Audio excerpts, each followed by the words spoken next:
moving on after you've been hurt. Welcome to the Hopefulist, a daily talk show hosted by veteran broadcaster Wendy McClure. Join Wendy each day as she shares her life lessons that transformed her from perpetual pessimist to the ultimate hopefulist. The perfect morning show to get you caught up on the day's top stories while sharing insights that will lead to positive transformation and bring out the hopefulist in you. For more inspiration, visit Hopefulist.com. And now, here's your host and hopefulist, Wendy McClure. Hello and welcome to the Hopefulist. Thank you for joining me for your daily dose of inspiration and positivity. The quote for today comes from Ambrose Hollingsworth Redmoon, and it says, "Courage is not the absence of fear, but rather the judgment that something else is more important than fear." So true. So true. Oh my, we are at Monday again already. Yeah, that's right. It is Monday, and that means it is Grateful Monday. Grateful Monday is the day that I try to show you by example how easy and hopefully beneficial it is to keep a gratitude journal, how it makes your life so much better. And I go through a couple of the entries of my own gratitude journal from the past week. And some of the things that I wrote down was I finally got together with my girl Megan for a happy hour. And we went to a place where I don't really go to very often, and they have the most amazing landscaping. Flowers everywhere, corn stalks everywhere, pumpkins and gourds, and it was just really, really nice to sit in that atmosphere and hang out with my girl. We were also in front of a fire pit. I do believe that I posted a picture at one point last week. Got my new Rachel Hollis book. You know how I love my girl Rachel, so I'm digging into that. We saw a rocket launch on Friday. Have you ever seen something like that? It was so cool.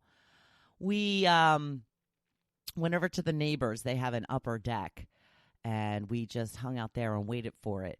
It was supposed to be launched at 9:16 from Virginia, and we were supposed to see it within 90 seconds here at the Jersey Shore. And at first we were looking in the wrong direction. I don't think that they said it was coming from the south-southeast, and it turned out that it was coming from the south-southwest. But we saw it, and I mean, I actually saw the flames. I actually saw the flames coming out from the back of the rocket at first, and then it just kind of turned into a bit of a blur. But so cool. And this was the same night that there was a full moon and Mars was right next to it. So I got a lot of cool pictures. None of the rocket launch. I figured that wouldn't come out at all. So I didn't even try. I didn't want to distract myself with trying to take pictures of it. I just wanted to sit back, watch, and enjoy. And that is what I did. I am preparing for my juice cleanse.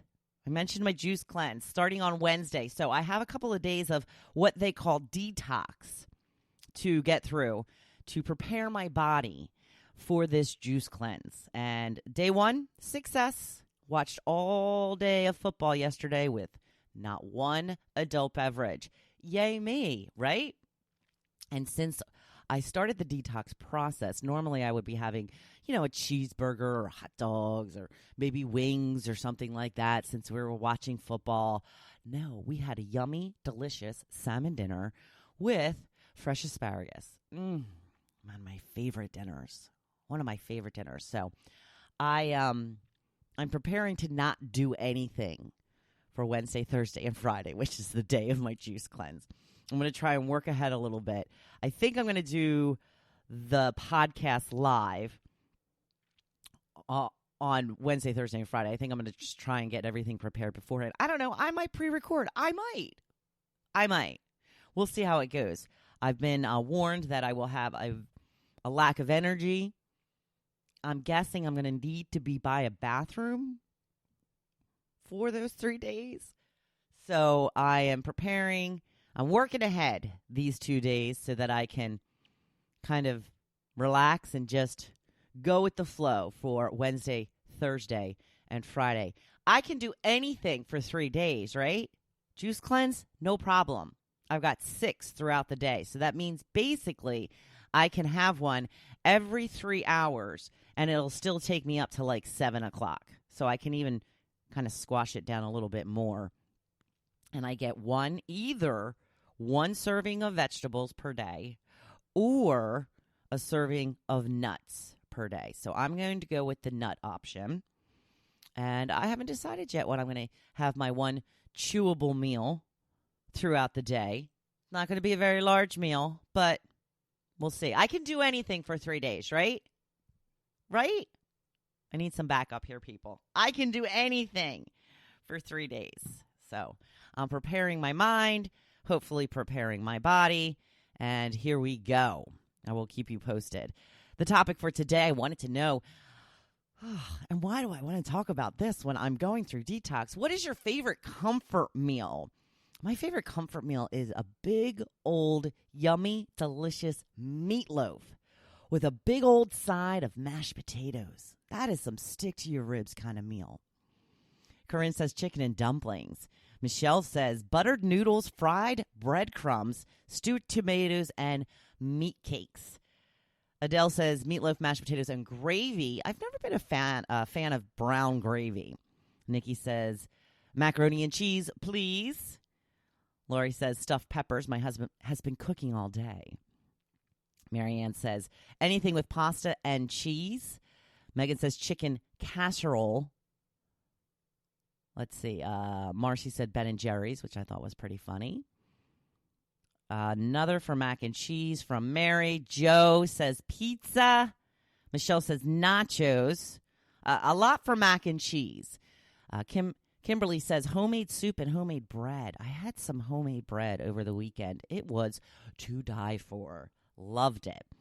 Eve says chuck roast, mashed potatoes, creamed corn, and green beans. That is very specific. Melissa says a big hearty soup like chicken and wild rice or some good old beef stew. Beef stew I can agree with. I don't really like broth-based soups for comfort. I like the creamy soups. Yes, you know why? Because they're more fattening. Yes, exactly. Dolores says homemade bean soup. Lauren says chicken pot pie. I love a good old chicken pot pie once in a while. And fried chicken, says Martin.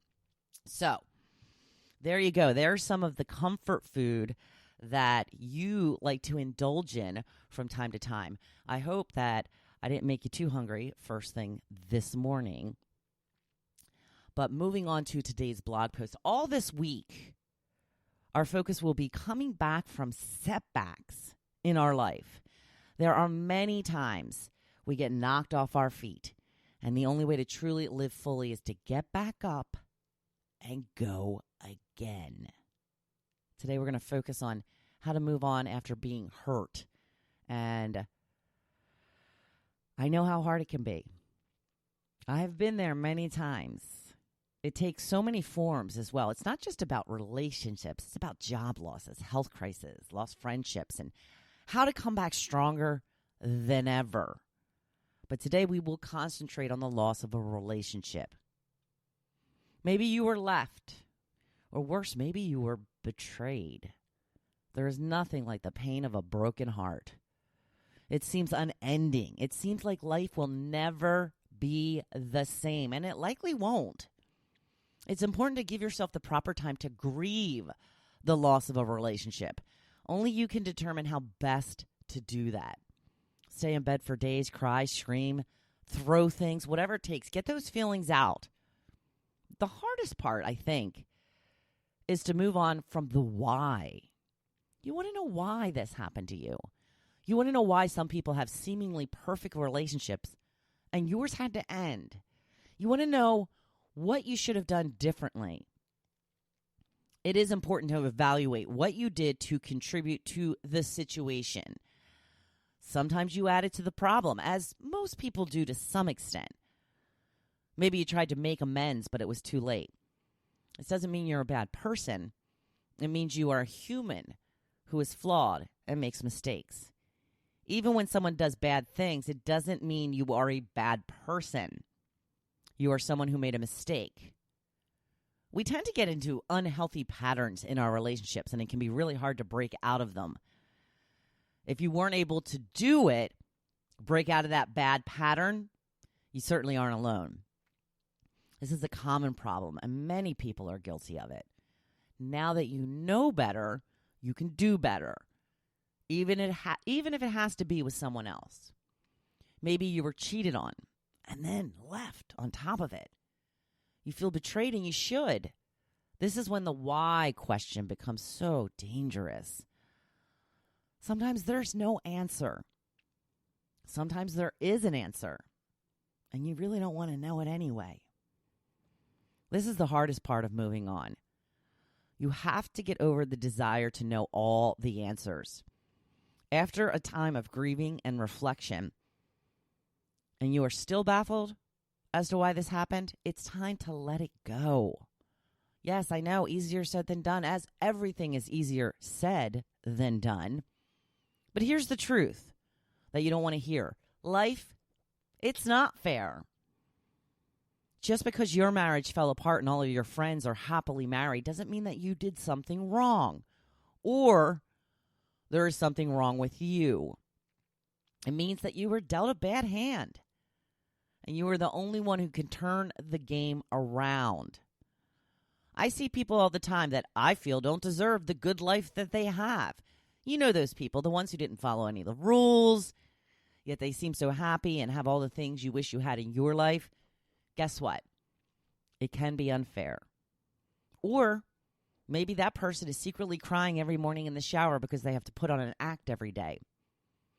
But here's the real deal. It doesn't matter. It doesn't matter who has what and who doesn't. This is the time to focus on what you want and what you don't want. Once you come to terms with the fact it's time to move on, you have to live fully into your life. What are some things that you used to do before your relationship but stopped because your spouse wasn't into it? Get back into that. Do whatever sparks your interest now. Live life for complete enjoyment and see what happens. Say no to things you no longer want in your life. Be selfish if that's what you want to call taking care of yourself. As you move on in life, I know it's easy to hold back. You are afraid. You may not call it that, but that is what it comes down to. You are afraid to try new things because you feel you are too old. You are afraid to take a chance because the last time you did, it didn't work out and you were hurt. But if you are too afraid to live into your life fully, you're only hurting yourself.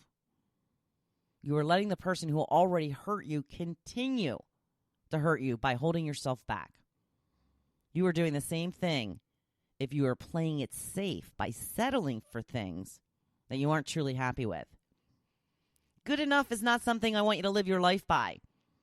I want you to wake up in the morning with excitement and can't wait to get the day started. Yes, people do wake up this way. I hope you are one of them someday. Don't sell yourself short by settling for anything. A good enough relationship, a good enough job, a good enough life. You are better than good enough.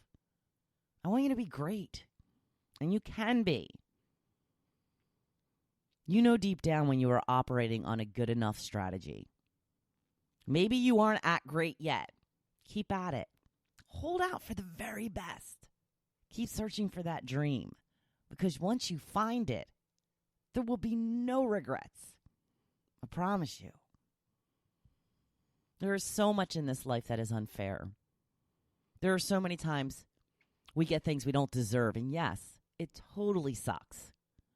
But holding yourself back to avoid further hurt is not the way to live.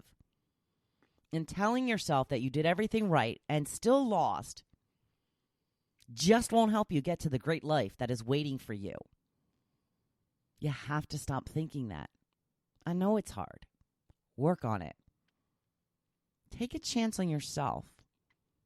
You are worth it. Oh, it is Monday, a brand new week full of possibilities and opportunities. So go out there and take advantage of them and be your badass self. You know I'm cheering you on. Thank you for listening to The Hopefulist, hosted by Wendy McClure. For more inspiration, please visit Hopefulist.com. Thanks, and we'll see you tomorrow on The Hopefulist.